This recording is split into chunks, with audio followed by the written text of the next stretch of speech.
Bilmeden çok günah etmişəm mən. Var ümidim sənə hələ Allahım.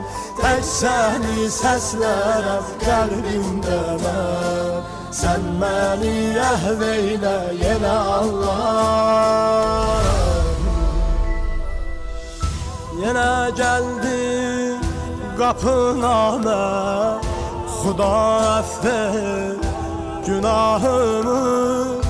Bu zülmətlə üzür məni, işıqlandır sabahımı. Eyvah yenə gecikdim mən, mənə rəhm et, rəhim Allah.